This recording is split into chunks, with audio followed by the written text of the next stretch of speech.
எக்ஸல்ல for example இந்த ஒரு data இருக்கு, இந்த ரேஞ்ச் ஆஃப் செல்ஸ்ல டேட்டா இருக்கு. இங்கே அதுல இருந்து இமெயில் ஐடி மட்டும் எக்ஸ்ட்ராக்ட் பண்ணி கொண்டு வரணும்.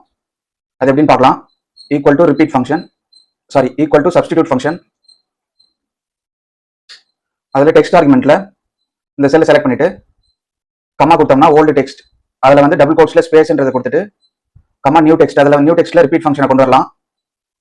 அதுல டெக்ஸ்ட் ஆர்குமெண்ட்ல டபுள் கோட்ஸ்ல ஸ்பேஸ்ங்கிறத கொடுத்துட்டு கமா கொடுத்தோம்னா நம்பர் ஆஃப் டைம்ஸ் ஸ்பேஸை ஒரு 100 தடவை ரிப்பீட் பண்ணுன்னு கொடுக்குறோம்.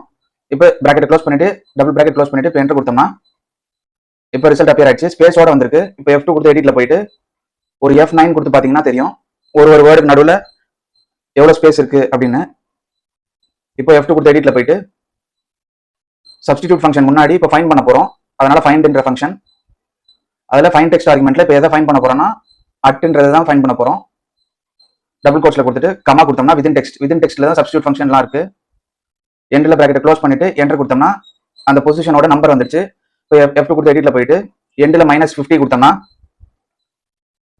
ரெடியூஸ் ஆகி வருது நம்பர். F2 கொடுத்து எடிட்ல போயிட்டு இது வந்து நெகட்டிவ்லயும் போயிடக்கூடாதுன்றதுக்காக மேக்ஸ்ங்கிற ஃபங்க்ஷன் எண்ட்ல பிராக்கெட் க்ளோஸ் பண்ணிட்டு என்டர் கொடுத்தோம்னா ரிசல்ட் அப்பியர் ஆயிடுச்சு. இப்போ F2 கொடுத்து எடிட்ல போயிட்டு மேக்ஸ் ஃபங்க்ஷன் முன்னாடி மிட்ங்கிற ஃபங்க்ஷன், மிட் ஃபங்க்ஷன், அதுல டெக்ஸ்ட் ஆர்குமெண்ட்ல சப்ஸ்டிடியூட் ஃபங்க்ஷன் கொண்டு வரோம். சப்ஸ்டிடியூட் ஃபங்க்ஷன்ல டெக்ஸ்ட் ஆர்குமெண்ட் வந்து இந்த செல்லை செலக்ட் பண்ணிட்டு கமா கொடுத்தோம்னா ஓல்டு டெக்ஸ்ட், அதை டபுள் கோட்ஸ்ல ஸ்பேஸ்ங்கிறத கொடுத்துட்டு கமா கொடுத்தோம்னா நியூ டெக்ஸ்ட், அதில் ரிப்பீட் ஃபங்க்ஷன் கொண்டு வரலாம். அதில் டெக்ஸ்ட் ஆர்குமெண்ட்ல டபுள் கோட்டுக்குள்ள ஸ்பேஸ்ங்கிறத கொடுத்துட்டு கமா நம்பர் ஆஃப் டைம்ஸ் வந்து ஸ்பேஸை ஒரு 100 தடவை ரிப்பீட் பண்ணுன்னு கொடுக்குறோம். இப்போ டபுள் பிராக்கெட் க்ளோஸ் பண்ணிட்டு கமா கொடுத்தோம்னா ஸ்டார்டிங் நம்பர், அதில் தான் மேக்ஸ் ஃபங்க்ஷன், ஃபைண்ட் ஃபங்க்ஷன் அதெல்லாம் ரெஸ்ட் ஆகுது.